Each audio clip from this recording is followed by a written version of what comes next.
Hello, this is Adam Caldoon. If you like the content I'm putting out, please like and subscribe. Alright, let's begin.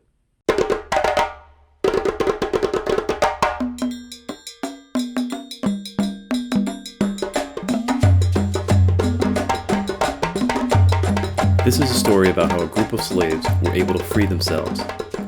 Now, slaves freeing themselves wasn't that remarkable or rare because the swiftest and surest way to do that was to simply run away. Many slaves were able to flee and establish secret maroon communities.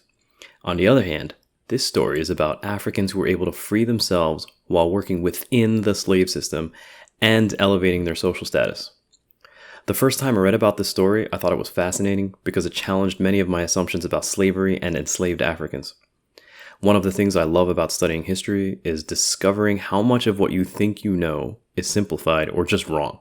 It's rare that historians will outright lie about history. Most of the time, history is manipulated through lies of omission. For example, I still remember being bored in my middle school history class, so I started flipping through the pages of the textbook. I came across a painting of an American slave market. One of the slaves being sold was wearing a turban with a white robe, and the other was a woman wearing a hijab, or a Muslim headscarf. They looked obviously like Muslims, but there was no context for what I was seeing. I read the textbook chapter on slavery twice, and there was no mention of Muslims at all.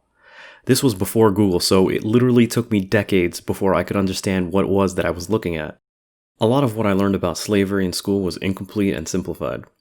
Aside from a few famous slave revolts, I never really learned much about the agency and ingenuity of enslaved Africans. I didn't know much about who they were or how they resisted or navigated the slave system. It was surprising to learn that in some times and places, there was room for some slaves to be able to acquire their freedom while working within the system.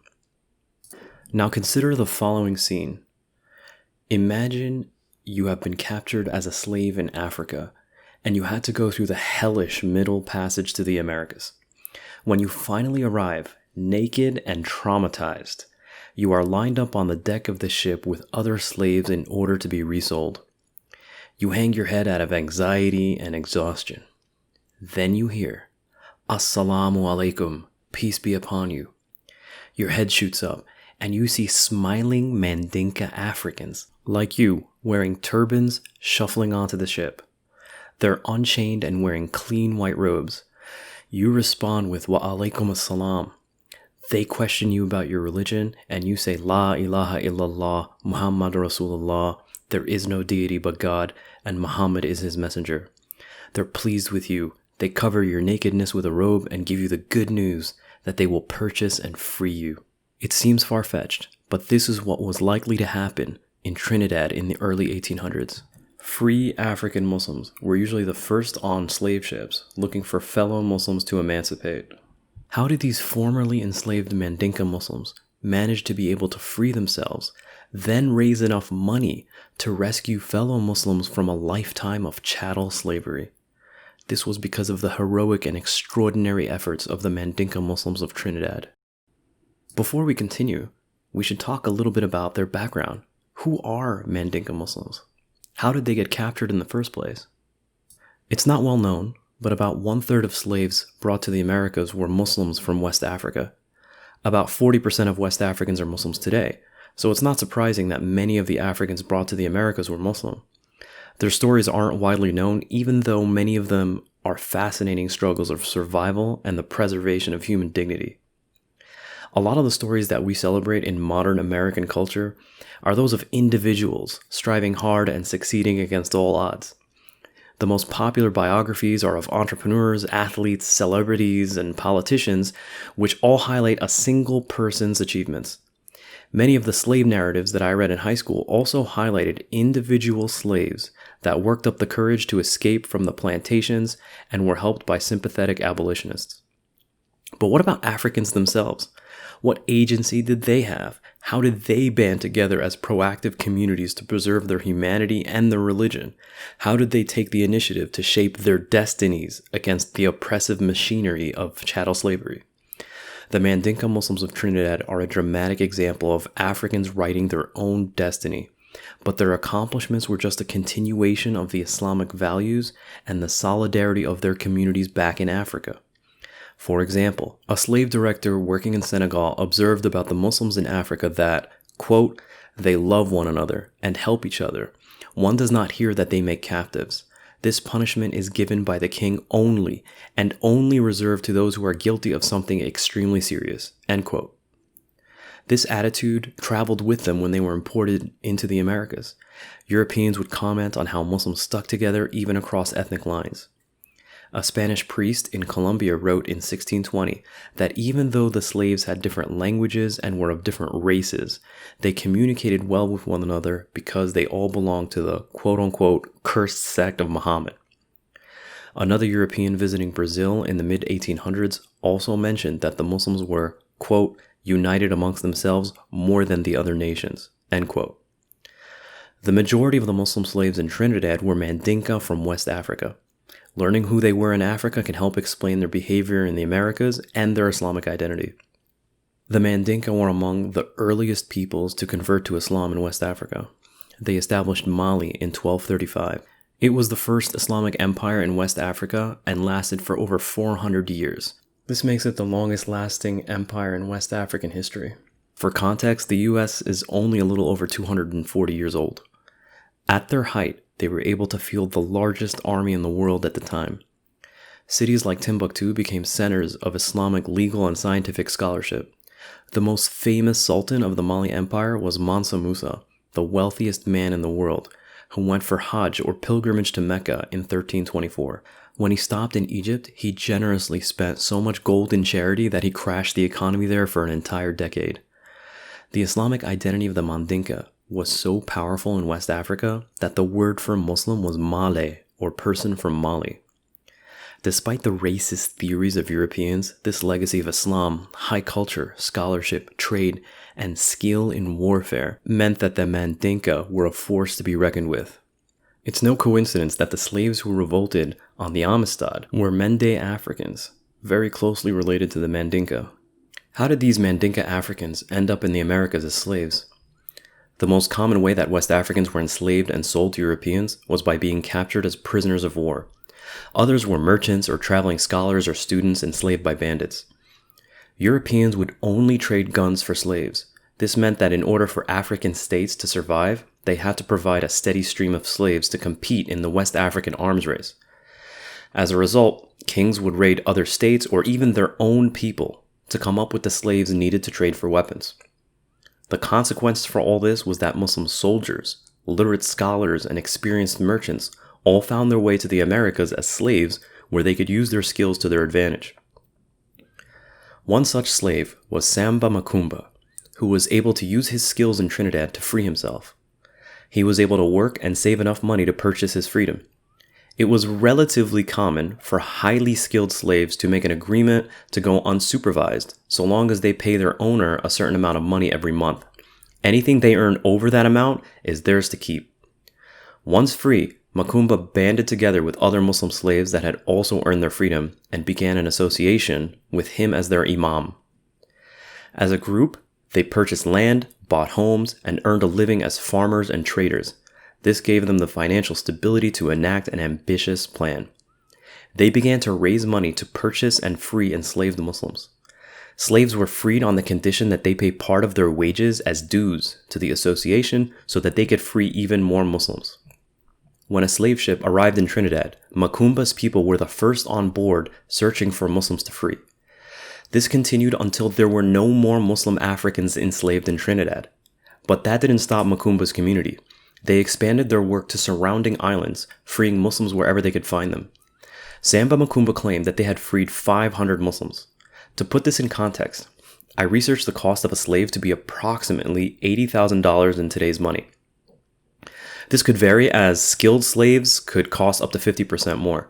But sticking with this estimate would mean that this community that had begun as slaves that didn't even own themselves had raised $40 million in surplus to free fellow Muslims and establish a community of faith with their own neighborhood in the capital. And all of this was accomplished in one single generation. August 1st, 1834 was Abolition Day in Trinidad. When slavery was finally abolished there, few if any Muslims were left enslaved on the island. The abolitionist Quakers praised the achievements of the Muslims by calling Samba Macumba, quote, one of the brightest philanthropists of the age, unquote, because of the great accomplishments done with so little resources. There seems to be a powerful lesson here for reformers or people in marginalized communities that want to improve their lives. Money doesn't seem to be the most crucial factor for change.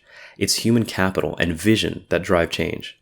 No one is poorer than a slave, but Macumba and the early members of the association used their skills and worked hard to attain their own freedom. They could have lived relatively comfortably or even returned to Africa, as some individual Africans managed to do. But they had ambitious goals and the skills, organization, and drive to make it a reality. That came first.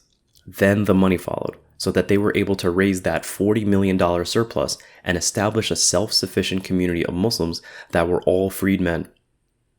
This was the result of the transformative power and will of a single generation bound by their religion. There is no better demonstration that powerless communities engaging in collective action can develop institutions using discipline and by concentrating resources, no matter how small, to accomplish remarkable feats. Most of the slave narratives that we read in school have an agenda. They want to communicate how inhuman slavery was in order to abolish it. That's a noble goal. But what was lost is the resourcefulness, ingenuity, and discipline of Africans as they tried to survive and overcome slavery. But there's more. This story doesn't end here. In 1831, under the leadership of Muhammad Yunus Bath, the free Muslims of Trinidad asked the British governor to help them return to Africa. When that didn't work, 2 years later in 1833, they wrote a letter to the King of England. Emphasizing their identity as Muslims, they began their letter with Allahumma salli ala Muhammad, the traditional Muslim praise of the Prophet Muhammad. They, now all freed men, asked the king to pay to have them transported back to Africa. They asked that he also purchase the property they owned in Trinidad so they could repay all their debts. And they signed their names in Arabic. Their request was denied, but in 1838 they sent another similar letter, this time to Queen Victoria. James Stephen from the Colonial Office stated in March of 1838, quote, "This is a case which should receive prompt attention. The petitioners are able to sign their names in Arabic and are probably therefore persons of some education and rank in Africa." End quote.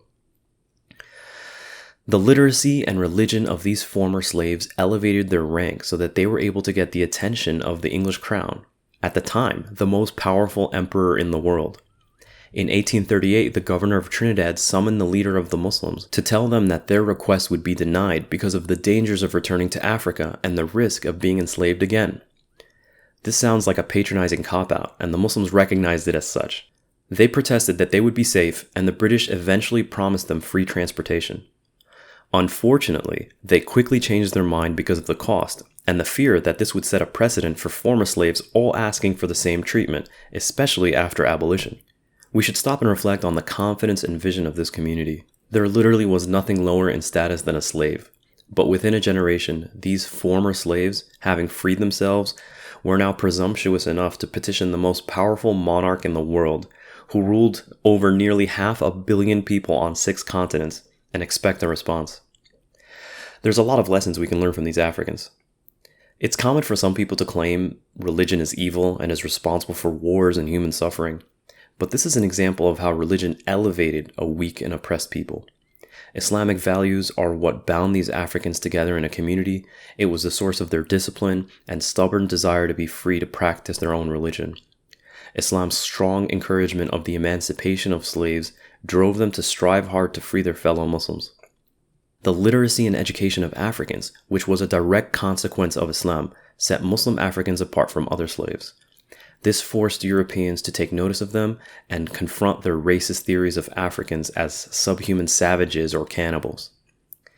There are lessons here for activists too. The development of a strong community with institutions, the concentration of resources, and the assertion of one's identity as prerequisites for exercising power on authority. What the Mandinka did in Trinidad reminds me of the black nationalism that Malcolm X was advocating. You might be curious why Africans were able to do this in Trinidad, but not elsewhere like in the United States. Slavery in Trinidad was just as brutal, but the conditions there were a little different. First, for a variety of reasons, there was a huge population of free Africans that resided in Trinidad. Some of them were even veterans who fought for the British. the total number of slaves was relatively low, especially compared to Jamaica, which was nearby and had 3 times the slaves. So there wasn't the same paranoia of a slave revolt that would require severe oppression. This story also has a bittersweet ending. The community did not eventually survive. When the British refused to grant Muslims passage back to Africa, individuals who could returned to Africa on their own. It also seems that later on there was pressure for Muslims to hide their faith and fake conversion to Christianity.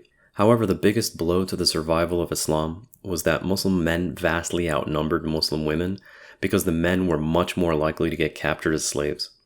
This meant it was difficult to pass the religion down to future generations. The stories and struggle of this community shouldn't be forgotten.